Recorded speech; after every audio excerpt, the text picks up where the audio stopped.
Okay, so the show ended, and you started doing some sitcoms. Yeah, yeah, You did Martin, so you got to yeah, reunite. yeah, yeah, With Martin yeah, Lawrence. You yeah. did Soul Food. You did Yes, the yes, Steve Harvey Show. yes, yes. Yeah. And then in 1992, Spike Lee called you to be in Malcolm X. Oh hell no, he didn't want me in Malcolm X. No. Oh no, no.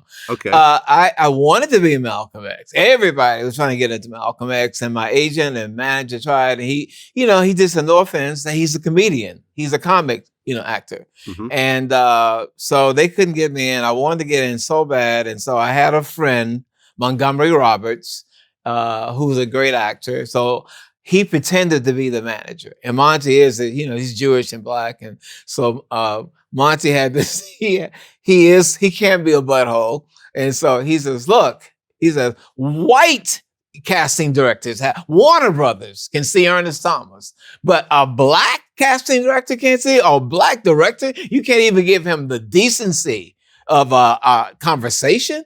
Okay, I know you don't want him in the movie, but out of common courtesy, he's an icon to millions of black people, So out of common, give the man 5 minutes of your time, so with that, I could dress as the Nation of Islam, I have, this suit I borrowed, this nice pea green suit, and I had shined my shoes, and working with from the Nation, how I should look, the bow tie. I went looking like that. I went as the character. And Robbie Reed, she said, well, your manager is very rude. And I said, yeah, I'm gonna get rid of him. I heard that from a lot of other people too, even though he was an actor, that was not true. And so she said, well, while you're here, why don't you go ahead and read anyway? So I thought that just being nice, and I read, and she went, okay, no emotion, like it was nothing, but Robbie, that's how she does. She's just kind of give it, but she's just trying to judge the performance and not trying to get emotional about it. Then I got a second call back. Oh, well, they really being nice, because Spike hires the same people. If you look at this movie, any of those guys could have played that role. So then they had me back with Denzel. That was the last time. And I'm saying, oh, wow, they really going to let me down easy, Well, at least I get a chance to do a thing with Denzel.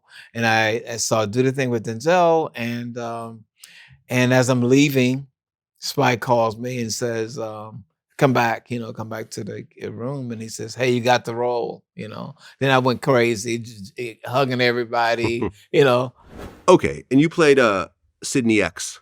Yes. Alongside Denzel. Yes, yes. And honestly, to this day, I feel like, that whole film got robbed at the Oscars. Oh, without a doubt. Without a doubt, man. Denzel should have won. Mhm. Yeah, and the film should have won Best Film. I agree. I agree. And I feel like when Spike Lee won the Oscar for Black Klansman, yes, I felt like that was almost like an apology Absolutely. for not giving it to Me him too. earlier on. It was like, 'cause I felt like that film was not Oscar worthy. No, yeah. And they were just like, all right, well, we messed up back then. Yeah, So yeah. I think like they did the same thing with like Sidney Poitier when they gave him like an Oscar for like, what was it, Sneakers? It was just like, all right, we've been messing up all these years. With Denzel, they gave him Training Day. Well, yeah. And when it should have been for Malcolm. With Sidney was Lily of the Fields, which he was real. That was new. That was like unheard of. Mhm. Especially being a dark-skinned guy, and people were still being, killed and hung, and in the South, racism was at all-time high, in the 60s. But only Hollywood, and that's what I love about our field. We paved the way. We're ahead of the ministers, we're ahead of the pastors, the priests, the rabbis. We show the world how to be.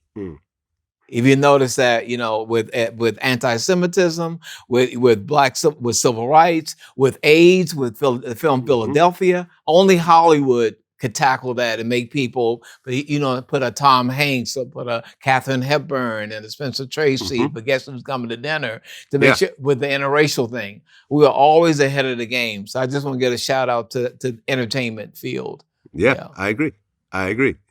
Well, you do that film, and then I guess by 1999 you had moved back in with your mother and your sister. Yeah. And was things kind of tough for you at that point as well? Yeah, well, actually, I moved in with a young lady that I was considering for a wife, who was a great person, Inez Shahid. And then we decided we're just going to be platonic. She said, "Well, look, your mother is out here, but you'll be distracted. So live with me."